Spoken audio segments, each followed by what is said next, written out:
Hello YouTube, welcome to the first video on this channel, and today I'm going to be unboxing and reviewing the 2-pack of Chase Racelott and Cam Spinner, as well as the single of Jackson Storm from 2021. Both of these were bought at Target using their 15% off for all Cars merch deal for Black Friday, and the total for both of these items was about $8 with tax, so I thought that was pretty good. Now, I haven't bought really any new cars since maybe I was like 5 or so. Yeah, I used to collect the old Piston Cup cars from before Cars 2. And I have a couple of the Cars 3 Piston Cup racers that I've bought used at like flea markets. So I haven't bought a new car in ages, so I guess we'll start with Jackson Storm.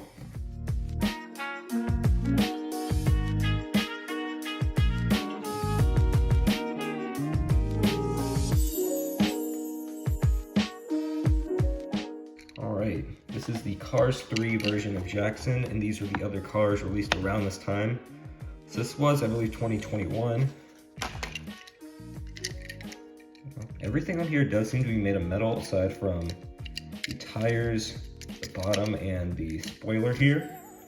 Comparing them to McQueen, the scale does seem to be a bit accurate, with Storm being a bit wider, but the length being right about the same.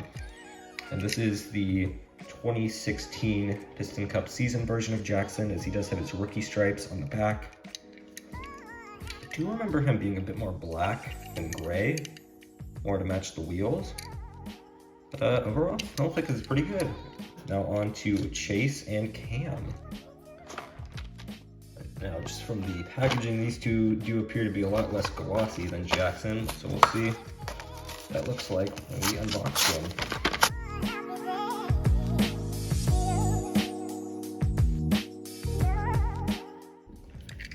Alright, here we have Chase Racelott by himself. This was the replacement for Brick Yardley in Cars 3. I believe he was played by Chase Elliott, a real-life racer in Cars 3. And the first thing I notice is that this one is a lot less glossy than Storm here, because this is a much more matte finish compared to the glossiness of Storm. Also, something I've noticed for the first time is that the next gens are not all the same mold.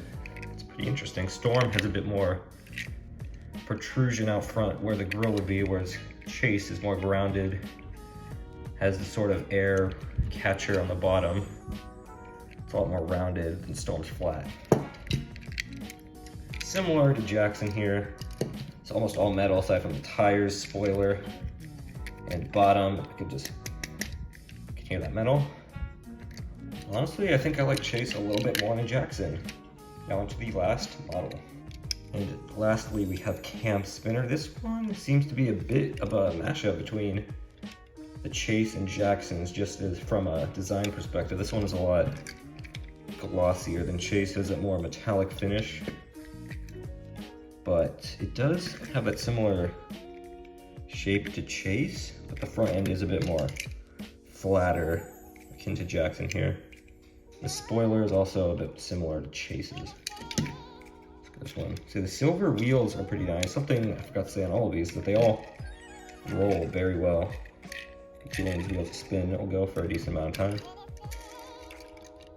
And even you can see the details here, very zoomed in. You can see the Piston Cup, Cupster logos, as well as all the new co-sponsors for Cars 3, compared to the older ones here that are on the Cars 1 diecast.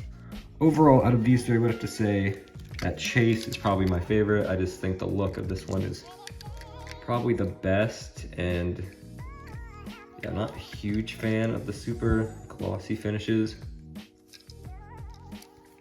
But yeah, overall, these were pretty good.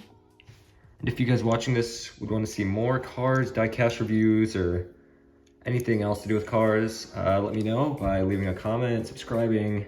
That would mean a lot. Thank you.